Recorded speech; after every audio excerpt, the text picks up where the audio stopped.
Welkom terug bij Formule 1 Passie, waar we vandaag het gaspedaal volledig in trappen en met volle vaart over de rechte stukken scheuren met het familiebedrijf Jenzer Motorsport. Jenzer. 30 jaar in de asfaltjungel en nog steeds krachtig aan het accelereren. Een waar motorsportwonder, vindt je niet? Ik had het niet beter kunnen zeggen, William. Andreas Jenzer en zijn vrouw, Esther, hebben de motor in de jaren 90 weer tot leven gebracht. En kijk waar ze nu staan, kampioenen in het FIA Formule 3 kampioenschap. Een indrukwekkende reeks van 4 opeenvolgende overwinningen. Moet ik zeggen. En al die succes zonder commerciële partners. Een echt familieangelegenheid. Inderdaad, van racen in 1987 tot het bezitten van een team in 1993. De race van Jenzer is een 8-baanrit geweest, niet waar? Zeker weten. Ze begonnen met het importeren van Swift chassis in Zwitserland en gingen vervolgens door naar de grote competities. Formule Renault, GP3, FIA Formule 3, Italiaanse F4. De lijst gaat maar door. En laten we hun dominantie in het Zwitserse FF 1800 kampioenschap niet vergeten, zes titels in 8 jaar.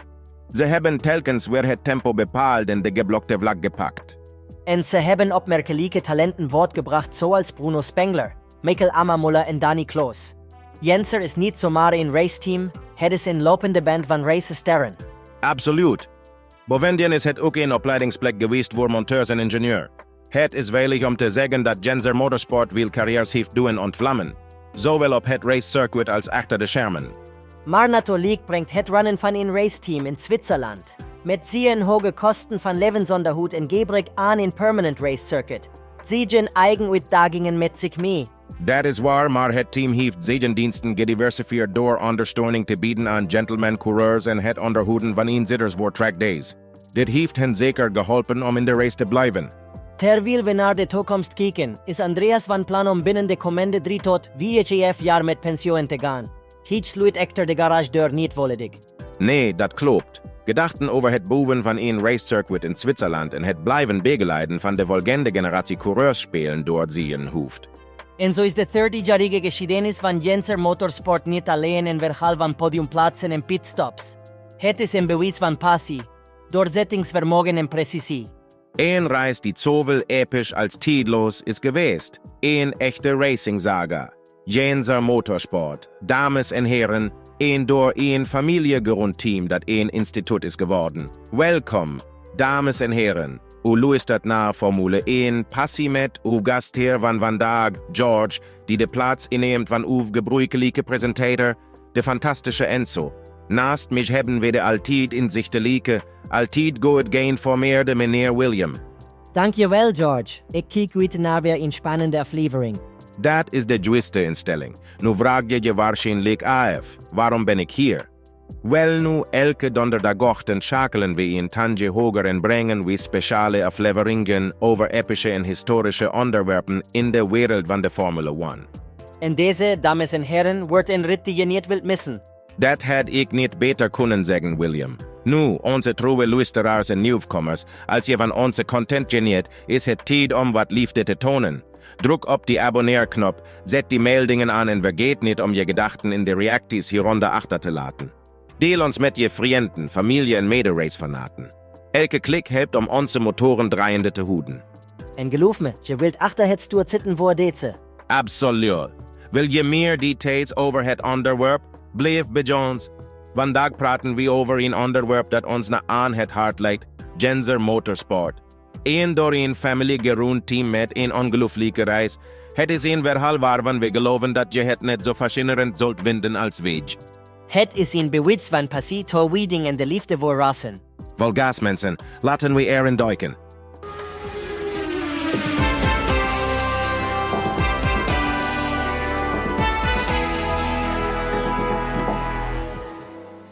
Dus, hier zien we dan, 30 jaar verder, en Jenzer Motorsport is nog steeds en onafhankelijk door een familiegerund team. Hoe verfrissend is dat? Dat is zeker waar. In een wereld waar commerciële partnerschappen de norm zijn, is het bemoedigend om te zien dat een team trouw blijft aan zijn oorsprong. Absoluut. En hun passie voor Autosport, met name voor junior inzitters, is nog steeds even sterk als altijd. Inderdaad. Hun jubileumseizoen was bijzonder opmerkelijk, niet waar? Oh, dat was het zeker. Wir openvolgende overwinningen tijdens het midden van de zomer, en ze behalden een welverdiende overwinning in de FIA Formule 3 op Spa-Francorchamps. Dat was hun eerste overwinning op dat niveau sinds de sprint-overwinning van Yuki Tsunoda in Monza in 2019. En behoorlijke prestatie inderdaad. En naar wat ik hoorde, was er een flink feestje in de paddock. Je hebt het goed gehoord. Champagne vloeide rijkelijk. Teamleden omhelsten elkaar. Tranen van vreugde, alles erop en eraan. Zelfs rivaliserende teams waren snel om hun felicitaties aan te bieden. En dat, dames en heren, is een bewijs van de kameraadschap in de motorsport, niet waar? Dat is zeker waar. En de wens van Andreas Jenzer? Simpel eigenlijk. Goede gezondheid, doorgaan in de motorsport en wat trofeeën mee naar huis nemen. Daar draait het allemaal om. Niet meer treffend kunnen zien. De liefde voor de sport, de liefde voor de competitie, dat is wat deze teams drijft. En Jenzer Motorsport belichaamt die giest perfect. Zo waar. Op de 30 jaar van Jenzer Motorsport en nog vele jaren te gaan. Vol gas. Het is fascinerend, niet waar, William? Zelfs na een succesvol seizoen is er altijd dat in een moment dat anders had kunnen zijn. Voor Jenzer lijkt het die late safety car in Monza te zien. Ah ja, George. De wat als van de motorsport. Het zijn deze bijnaamissen die de competitieve giest würden. Dat is waar. Maar weet je wat mij het meest trof was hoe Jenzer terugkeek op de reis? Best wel verbazingwekkend hoe snel deze 30 jaar voorbij zijn gegaan, zei hij. Dat is het mooie van Passie, George. Het laat de tijd vliegen. Dat is zeker waar, William. En bij Jenzer Motorsport draait het altijd om familie. Andreas en zijn vrouw, Esther Lauber, hebben altijd zelf de touwtjes in handen gehad. En ze zijn trouw gebleven aan hun roots, niet waar, George? Geen commerciële partners, geen externe investeerders. Gewoon een beetje in het familieteam. Dat klopt, William. Voorhen draait het allemaal om de liefde voor junior kampioenschappen en inzitters. En Andreas is niet zo'n fan van ruitenwissers op een auto, hè? Nee, dat klopt, William. Een echte eenzitterliefhebber in hart en nieren. Het is een cruciaal onderdeel van zijn leven geweest en die passie straalt door. Zo is het, George Watson. En het begon allemaal met een Audi 50 op het enige circuit van Zwitserland lineair. Wat een race is het geweest. Van wild races in lineaires tot aan de top van het FIA Formule 3 kampioenschap, de avonturen van Jenzer Motorsport zijn werkelijk een verhaal voor in de geschiedenisboeken, niet waar, William? Dat is zeker waar, George. En laten we hopen op nog vele spannende hoofdstukken in hun verhaal. Volgas vooruit. Het lijkt erop dat de liefde van Andreas Jenzer voor eenzitters ontstond toen hij in 1987 in een Formule Ford auto stapte. Hij begon relatief laat met racen, op zijn 23ste, omdat hij het zelf moest financieren. Zijn ouders konden hem financieel niet ondersteunen, dus vertrouwde hij op zijn baan als elektricien om zijn racestromen te bekostigen.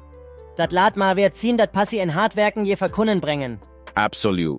En hij had de steun van zijn toenmalige vriendin, Esther, die aan zich de steun den hem aanmoedigde om van coureur over te stappen naar het runnen van een raceteam. Ze hebben zelfs samen met een vriend, Alain Foys, een zelfgebouwd faster chassis ontwikkeld.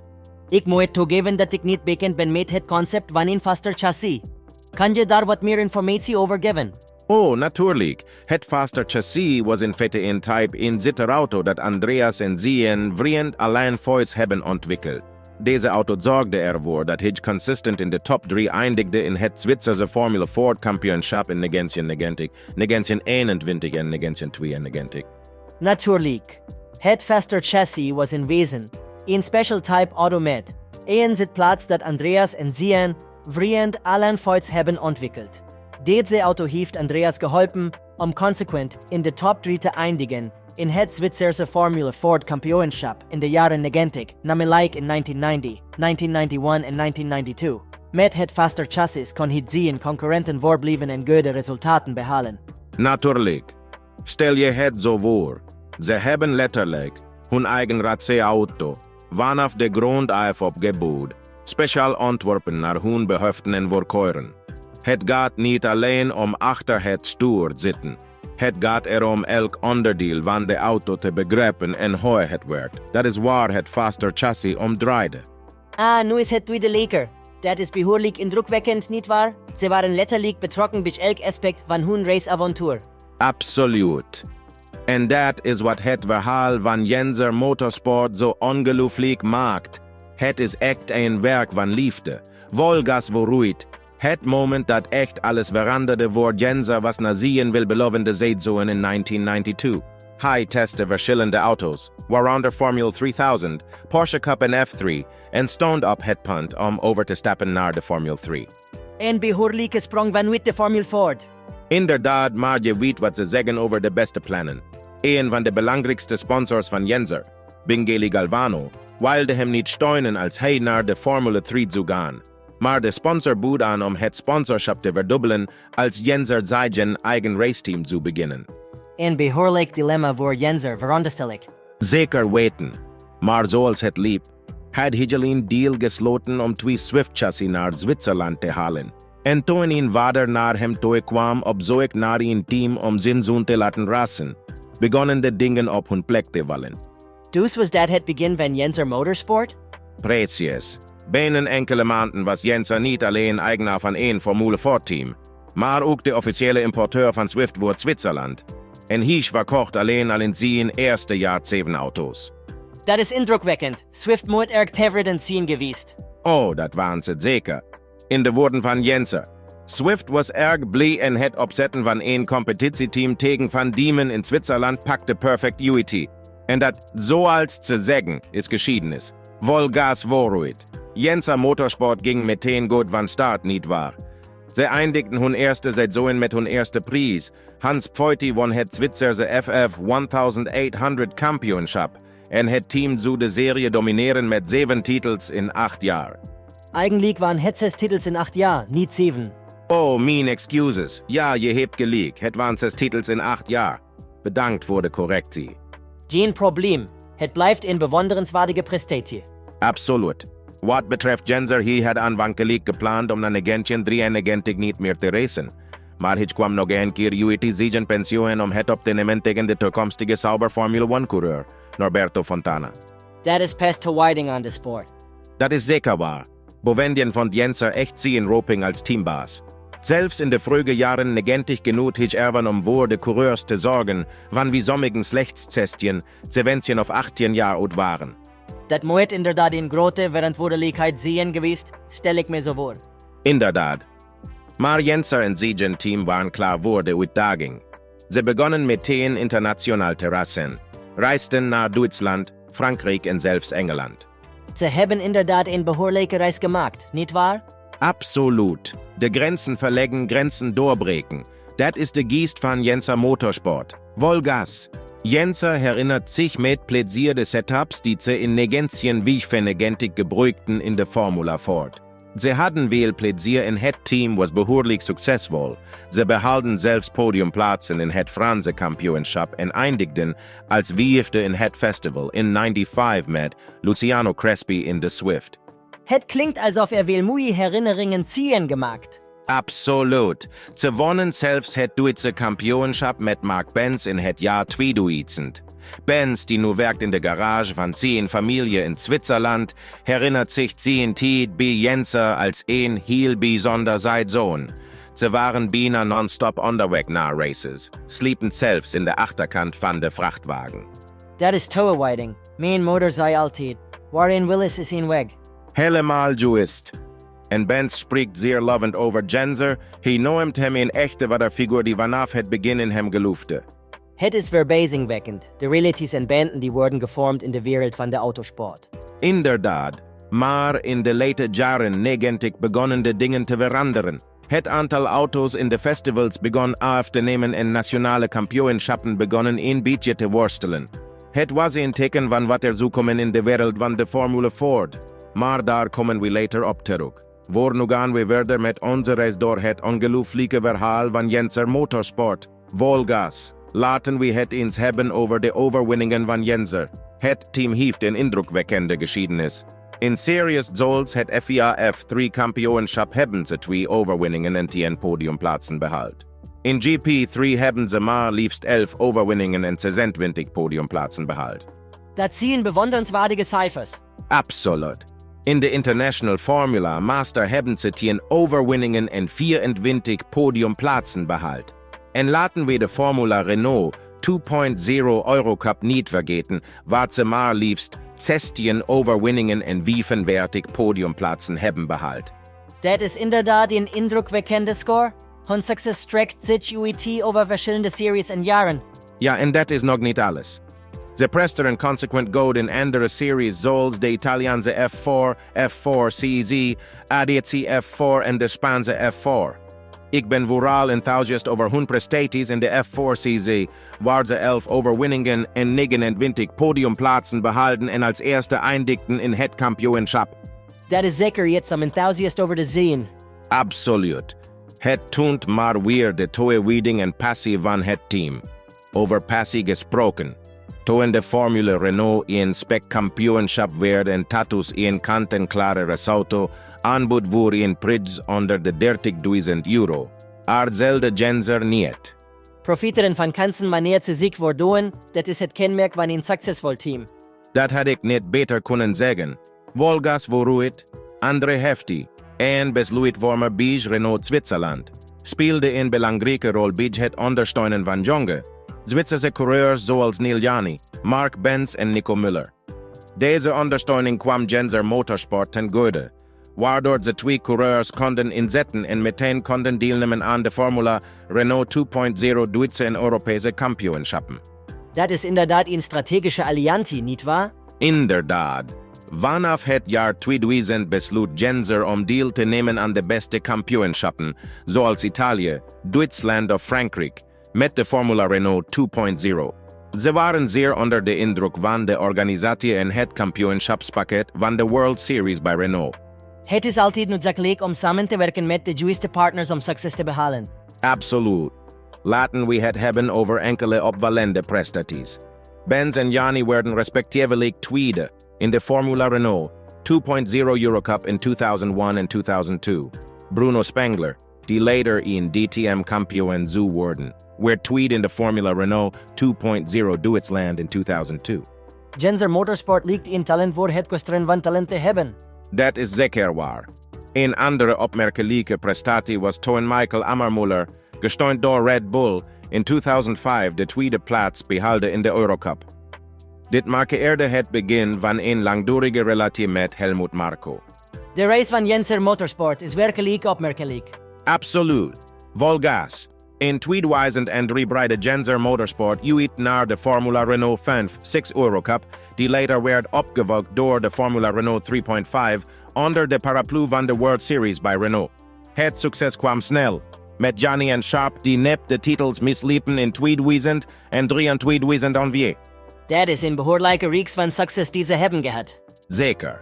Snel vooruit naar 2009 en Jenzer had opnieuw een kampioen, Fabio Leimer, die het kortstondige International Formula Masters kampioenschap won. Echter, Jenzer zag het potentieel van de GP3-serie, die zij als een meer haalbare optie beschouwden vanwege de steun van Renault.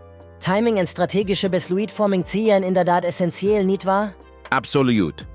De eerste GP3-auto had een Renault-motor, waardoor het een natuurlijke keuze was voor Jenzer, die altijd alleen enthousiaste volger was van Renaults motorsportactiviteiten.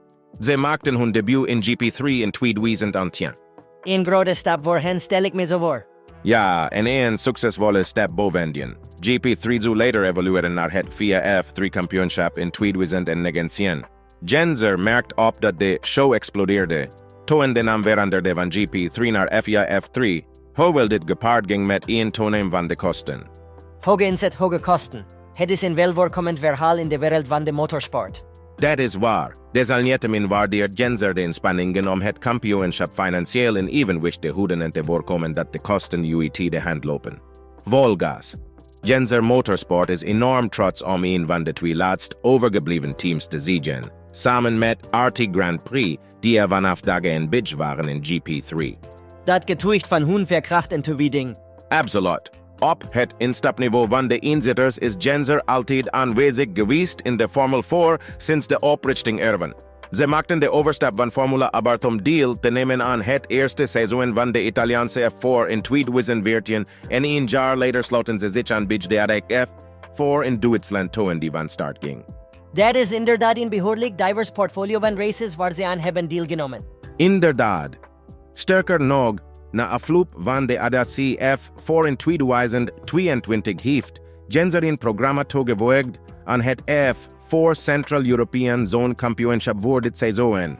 Hun coureur Ethan Ischer wist zijn teamgenoot Renault Francois te verslaan in de laatste ronde om Jenzers eerste titel in de categorie te behalen, sinds Marco Siebert's overwinning in het Italiaanse F4 kampioenschap van 2016.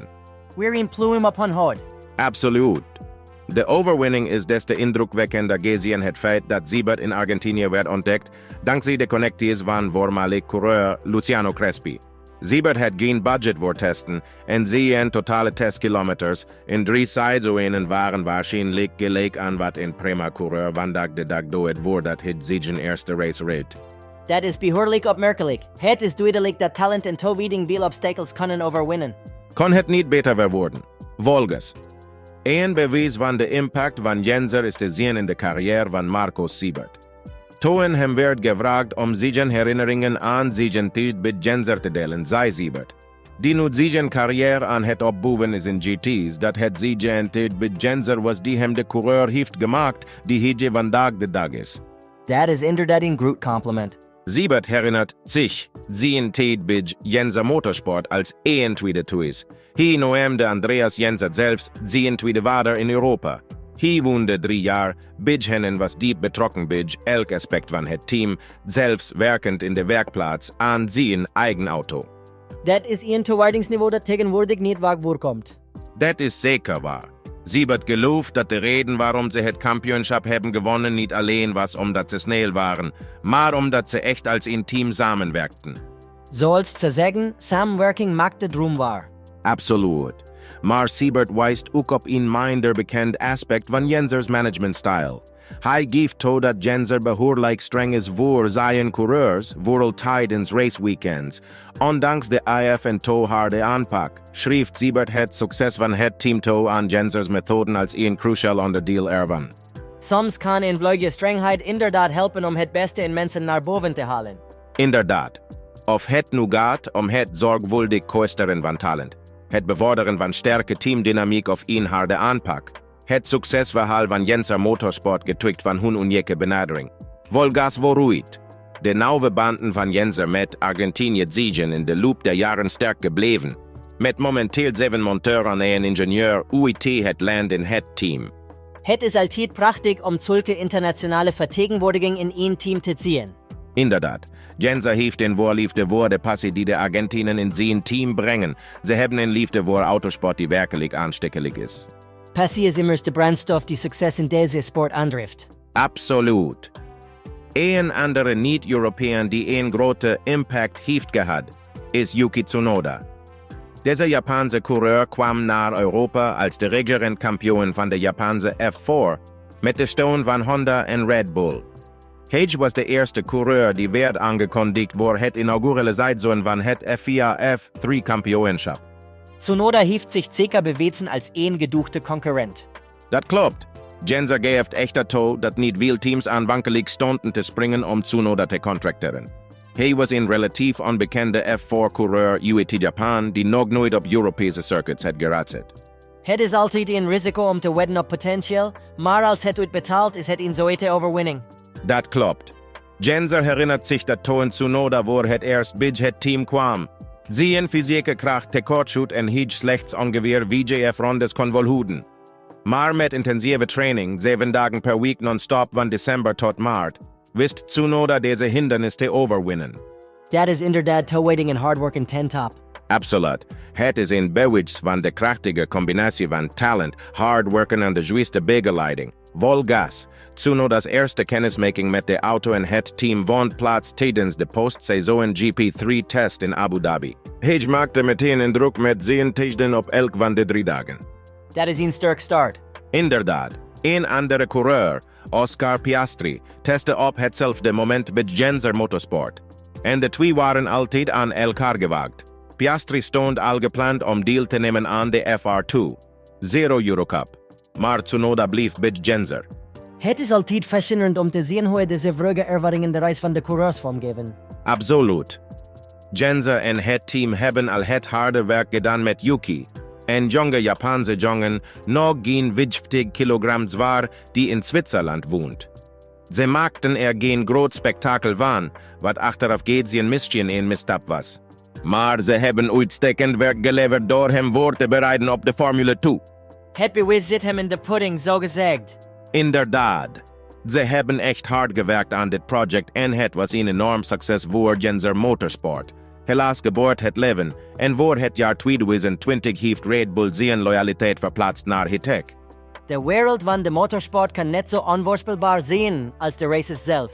Dat is een manier om het te zeggen, maat. Verdraait het doet je echt nadenken over hoe ongelooflijk de wereld van de Formule 1 is, niet waar? Zoveel passie, zoveel competitie, zoveel adrenaline. Het is helemaal gestoord. Wat vinden jullie, mijn lief publiek? Genieten jullie van de content? Ik geniet echt van om deze inzichten te delen en ik hoop dat jullie ook een geweldige tijd hebben. Dus wees niet verlegen en laat ons weten wat jullie ervan vinden. En houd het gaspedaal ingedrukt en geniet van de rit. Volgas! Samenwerken met Red Bull gedurende bijna 1 decennium was, geeft Jenzer toe geen gemakkelijke taak. Ondanks de uitdagingen hadden ze een vruchtbare samenwerking gedurende een aanzienlijke periode die teruggaat tot de tijd van het team in FR2-0. Dat is een behoorlijke periode. Dat was het zeker. Echt dat zoals bij alles kwam een einde aan de samenwerking. Jenzer geeft toe een sterk karakter te hebben en graag sie in eigen beslissingen te nemen, wat mogelijk een rol heeft gespeeld in de scheiding. Soms zorgen sterke karakters voor sterke teams.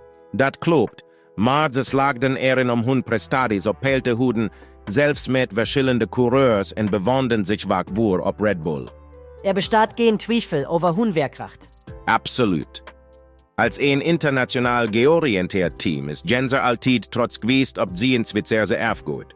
Ze zijn verwante supporters geweest van jonge Zwitserse coureurs, waaronder namen als Jani, Benz, Leimer, Muller en Grégoire Saucy. Dat is inderdaad een indrukwekkende lijst. Dat klopt. Ze hebben meer dan 70 Zwitserse coureurs gehad die bij Jenzer Motorsport hebben gereden. Een aantal dat zelfs een heeft verrast. Dat is een bijdrage aan de Zwitserse Autosport die niet onderschat mag worden. Absoluut. Het runnen van een raceteam van nu het Zwitserland. Een van de duurste locaties in Europa en zonder een permanent racecircuit. Brengt zijn eigen uitdagingen met zich mee. Maar zoals ze zeggen, waar één wil is één weg. Volgas vooruit. Jenzer Motorsport, samen met Sauber in de Formule 1, zien de enige 2 echt gevestigde en aanzienlijke eenzitter-teams in Zwitserland. Gezien de grootte van het land is het behoorlijk indrukwekkend hoeveel goede coureurs het voortbrengt. Het getweet van de kwaliteit van de training en de passie voor de sport in het land. Absoluut.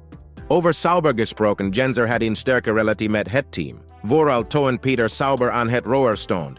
Hij bood alle benodigde ondersteuning, behalve financiële ondersteuning natuurlijk.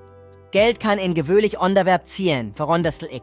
Oh, absoluut. Aan de positieve kant biedt het feit dat ze gevestigd zien in Zwitserland een praktisch voordeel. Het lijkt in het hart van Europa. Ze zien slechts een sprongetje verwijderd van Italië, Duitsland, Oostenrijk en Frankrijk. Een uitstekende locatie, inderdaad. Zonder twijfel. Maar het is niet allemaal rozengoor en maneschijn. Omdat ze gevestigd zijn in Zwitserland, werken ze met Zwitsers geld, maar ze worden betaald in euro's. Dit leidde tot een financiële crisis voor het team in het jaar 2011, toen er een groot financial onrust was in Europa. Valutawissel kan inderdaad in 2021 zijn. Dat is zeker waar. Maar zoals we hebben gezien, draait het bij Jenzer Motorsport altijd om het overwinnen van uitdagingen en vooruitgaan. En dat, mijn vrienden, is wat deze sport zo opwindend maakt. Volgas. De kracht van de Zwitserse frank ten opzichte van de euro tijdens de financiële crisis van 2011 vormde een aanzienlijke uitdaging voor Jenzer Motorsport. Ik kan me voorstellen dat dat ooit in het eten gooide. Dat deed het zeker. De kracht van de frank steeg met 30% ten opzichte van de euro. Het bracht het team in een precaire positie. Tot het punt waar ze overwogen om ermee te stoppen. Een echte voorproef, zo klinkt het. Absoluut. Maar ze hebben doorgezet, zelfs als overlevenbitte kende dat ze 2 keer zo hard moesten werken. Het is duidelijk dat er veel vastberadenheid en doorzettingsvermogen is in de wereld van de motorsport. Zelfs buiten de baan. Inderdaad, om het bedrijf drijfwende te houden, moesten ze hun bedrijf diversifiëren. Ze begonnen zich te richten op gentlemen, coureurs en hun eenzitters. Dat is een interessante koerswijziging. Hoe pakte dat voor een UIT? Dat pakte goed UIT. Als je hun werkplaats bezorgt, zul je 4F4, auto's en 3F3, auto's winnen. Maar ook tussen de 25 en 30 eenzitters waar ze onderhoudswerkzaamheden, herboe en reparaties voor trackdays uit worden. Deze nieuwe zakelijke weg heeft hen geholpen om door de crisis van 2011 te navigeren. Het getuigt van hun aanpassingsvermogen en veerkracht. Echt inspirerend. Absoluut, maat.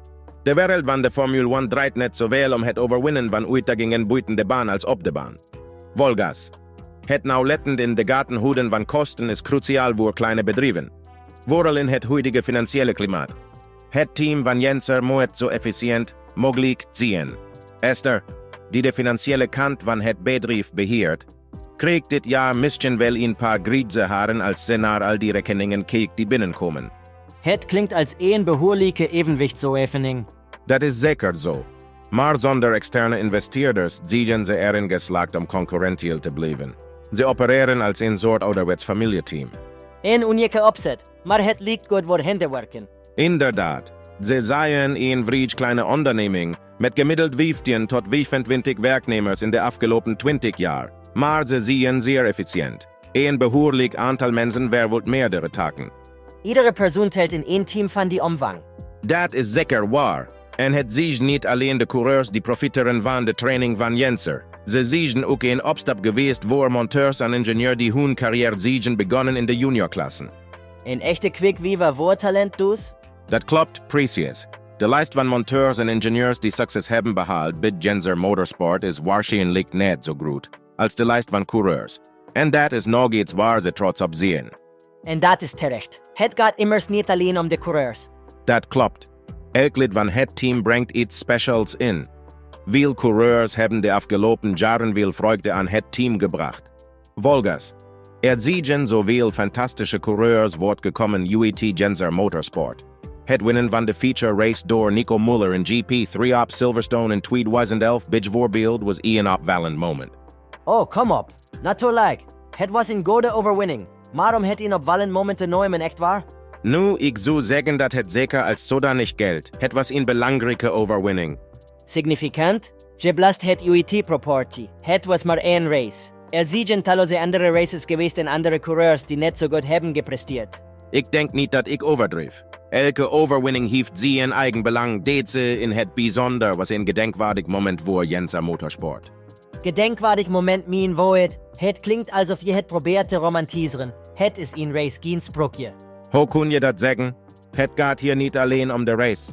Het gaat om de reis, het harde werk, de overwinning tegen alle verwachtingen in. Ik denk dat ik een glas water pak. Ga gerust iets drinken. Mensen, ik denk dat onze vriend hier soms een beetje overdrijft. Ik bedoel, overwinningen zijn belangrijk, zeker. Maar om ze te laten klinken als epische verhalen. Dat is een beetje te veel, vind je niet? Wedden dat hij straks eenhoorns ziet op de pitstraat. Oké, ik ben terug. Ik hoop dat ik geen eenhoorns heb gemist terwijl ik weg was. Nu, waar waren we gebleven? Ah ja, de reis van elke coureur in de wereld van de motorsport. Volgas, zowel Marcos Siebert als de 4F3-coureur van het team voor 2022, William Alatalo, blijven samenwerken met Jenzer als coureurscoaches. Alatalo staat natuurlijk te popelen om weer in een competitieve stoel te zitten, maar zegt dat hij veel heeft geleerd van het coachen van de F4-coureurs. Dat is interessant. Als coureurscoach moet hij een uniek perspectief hebben. Inderdaad. Doordat hij het leven aan beide kanten van de pitmuur heeft ervaren, wil hij zich thuis in het team. Hij gelooft dat iedereen samenwerkt om alles goed te laten verlopen voor de coureur en het team als geheel. Een echte teaminspanning dus. Dat klopt. Maar de motorsport is de afgelopen 30 jaar aanzienlijk veranderd. Het is veiliger geworden, populairder, maar ook commerciëler. Ik veronderstel dat verandering onvermijdelijk is. Dat klopt. Maar volgens Jenzer zien er een paar sportieve zaken of politiek sportieve zaken die hem aan het denken zetten over wat hij wil. Natuurlijk. Jenzer heeft het gevoel dat bepaalde sportieve aspecten of politiek sportieve zaken hem aan het twijfelen brengen over zijn wensen en doelen. Hij denkt na over de richting waarin de sport zich ontwikkelt en of dit overeenkomt met zijn eigen visie en waarden. Het kan zijn dat hij zich afvraagt of de nadruk op commercie en populariteit de oorspronkelijke essentie van de sport aantast. Hij overweegt wellicht ook de impact van politieke beslissingen op de sportwereld en hoe dit zijn eigen carrière en passie beïnvloedt. Kortom, zien aspecten die hem aan het denken zetten over zijn persoonlijke doelen en de koers van de motorsport. Hij vreest dat de toenemende professionaliteit in instapniveaus traditionele teams zoals het zijne buitenspel zet. Terwijl testen drijft de kosten op, terwijl de dominantie van Formule 1, junior-programma's en de concentratie van goed gefinancierde coureurs bij of twee teams weinig ruimte overlaat voor de rest om voor te strijden. Ja, dat is inderdaad een strijd voor kleinere teams. Ze worden geconfronteerd met uitdagingen zoals beperkte middelen en concurrentie van goed gefinancierde teams. Het wordt moeilijker voor hen om zich staande te houden en te concurreren op hetzelfde niveau als de grotere teams. Ze moeten creatief zijn en slimme strategieën bedenken om hun plaats in de motorsportwereld te behouden. Zeker weten. Het is een harde strijd, maar de passie voor de motorsport houdt hen gemotiveerd om door te blijven gaan. Volgas vooruit. Jenzer geeft toe dat hij zichzelf erop betrapt heeft te veel na te denken over zaken in de sport die hij niet leuk vindt of zou willen veranderen. Hij is meer een persoon die gedreven wordt door motivatie in sport, niet zozeer door zaken doen. Dat is een lastige positie om in te zitten, zeker gezien de manier waarop de sport zich heeft ontwikkeld. Inderdaad, hij houdt niet echt van de enorme zakelijke aspecten rondom de sport. Waar hij nog steeds enthousiast van wordt, is het werken met jonge coureurs. Er is iets speciaals aan het gevoel dat je daar buiten kunt staan met een coureur en samen kunt proberen te winnen. Daar ligt de echte passie, niet waar? Absoluut. Maar hij merkt op dat tegenwoordig veel coureurs 10.000, 15.000 of zelfs 20.000 kilometer moeten afleggen voordat ze zelfs maar kunnen denken aan deelnemen aan een race of het winnen ervan. Het gaat niet meer alleen om rouwtalent dus. Dat klopt. Rouwtalent speelt nog steeds een rol, maar het is niet meer hetzelfde als vroeger. Ondanks deze uitdagingen wordt hij echter gedreven door de sport en wil hij vooruit gaan. Het is geen gemakkelijke race maar een die wordt gewonnen door passie en toewijding. Precies. En zelfs na 30 jaar is Jenzer nog niet klaar om zijn koptelefoon voor goed aan de wilgen te hangen. Maar hij accepteert wel dat de tijd om verder te gaan snel nadert. Mogelijk binnen de komende 3 tot 5 jaar. Aan alle mooie dingen komt een einde. Dat is waar. Maar tot die tijd gaan we volumegas vooruit. Dus het lijkt erop dat Esther, die al de pensio en gerechtigde leeftijd heeft bereikt, en Jenzer, die daar nog maar 3 of 4 jaar van verwijderd is, verschillende carrièredoelen overwegen. Ze nemen nog steeds al hun beslissingen zelf. Ze hoeven niet voor elk evenement naar het circuit te komen, maar ze willen dat wel. Dat is indrukwekkend. Hun toewijding aan de sport is echt prijzenswaardig. Absoluut. En weet je, ze hebben zojuist een deal getekend om Formule 1. Auto's te gaan rijden in hun volgende onderneming. Echt waar? Dat is nogal een sprong. Ha. Ik maakte maar een grapje. Ze maken geen overstap naar de Formule 1. In feite zouden ze kunnen overwegen om met GT-auto's te rijden, waar de eerste sessie pas om 10 uur 's ochtends begint, in tegenstelling tot F4 waar de eerste sessie om 8 uur begint. Verdorie, je had me te pakken. Ha. Sorry daarvoor, maar serieus. Hun toewijding is duidelijk merkbaar. Zelfs op 60 of 65-jarige leeftijd zijn ze nog bereid om zonder ontbijt om 5:30 ochtends het hotel te verlaten om naar de FIA F3 op Silverstone te gaan. Dat is pas echte passie. Wauw, ze doen het zeker uit liefde voor de sport, niet alleen voor het geld. Absoluut. Als je in dit spel zit, draait het allemaal om de passie met volumegas. Eén ding is zeker. Jenzer zegt dat ze in de autosport zullen blijven. Hij heeft benzine in zijn bloed en zal niets anders kunnen doen dan autosport. Maar hij is nog onzeker over de exacte richting die ze in de toekomst zullen nemen. Klinkt alsof interessante mogelijkheden zijn. Inderdaad. Hij overweegt zelfs om een racebaan te bouwen in Zwitserland, aangezien dit nu is toegestaan. Dat zou zeker een prachtig gezicht zijn om te zien. Ha. Inderdaad. Hoewel hij de suggestie van een circuit genaamd Jenzering weglacht. Hint hi wel naar een gemiste Kans, als die Overheitsregel die Motorsport verbiet wie 25 Jahr geleden was geschraubt, hadden wie Mischchen wel Industriegiganten Zols, Peter Sauber, Emil of Walter Frey, Freddy Lienhardt met Listergätzchen die Samen zuden zitten een racebaan te boeven. Gemiste kansen, hè? Zeker maar in dit spel is overleven de naam van het spel, en sie jade zwemmen al 30 jaar in deze heinweaver. En ze gaan nog steeds sterk. Inderdaad. Zoals Jenzer het zegt, zelfs als de soms mooie lieke tiden doormaken, niet in hun privéleven maar op zakelijk gebied, hut hun passie hendrich wende. Het is volle kracht vooruit. Dit is essentieel. Jenzers passie voor inzitter racen en zijn liefde voor het circuit worden niet gedreven door geld. Het draait allemaal het onderwijzen van jonge coureurs en het leveren van het best mogelijke werk. Ian were mentor in de wereld van de motorsport. Absoluut. En het team van Jenzer is een van de laatste van een uitstervendras. Het familiebedrijf en beheerde raceteam, dat op het hoogste niveau concurreert. Hun heropleving als winnend team is meer dan verdiend. Ze zien het bewijs van wat bereikt kan worden met getalenteerde coureurs, zelfs met een beperkt budget. Inderdaad. Het draait niet alleen het geld of de flitsende auto's. Het gaat de passie, de gedrevenheid, de liefde voor de sport. En een heleboel talent. Dat klopt. Maar het is duidelijk dat de race van Jenzer in de motorsport nog lang niet voorbij is. Met brandstof in zijn bloed staat hij te popelen te zien wat de toekomst in petto heeft. Deze aflevering is nog niet voorbij, dus blijf fluisteren. We hebben nog meer woorden in petto. Bedankt dat je vandaag met ons mee bent gegaan op deze rit met Formule 1 Passie. We zijn helemaal enthousiast geworden door de passie en toewijding van het Jenzer team in de wereld van de Formule 1. Het was een absolute avontuur en we hebben onderweg zoveel geleerd. We zouden het geweldig vinden als je je abonneert en op die meldingsbel drukt, zodat je geen enkele van onze toekomstige afleveringen mist. Je zult versteld staan van hoeveel je steun ons helpt en houd ons niet geheim. Vertel het aan je vrienden, je familie en je mede Formule 1 liefhebbers. Deel ons kanaal op je sociale media aan de tafel, zelfs in de kroeg. Als je van de rit hebt genoten, laat het ons weten in de reacties. En onthoud, de rit is nog niet voorbij. We hebben nog zoveel meer voor je in petto, elke dag weer, en zorg ervoor dat je onze speciale donderdagochtend aflevering niet mist. En een speciale shout-out naar Enzo. We weten dat hij zich van deze aflevering zal genieten. Nogmaals, een enorme dankjewel aan jullie allemaal voor het meedoen. We kunnen niet wachten de volgende aflevering met jullie te delen.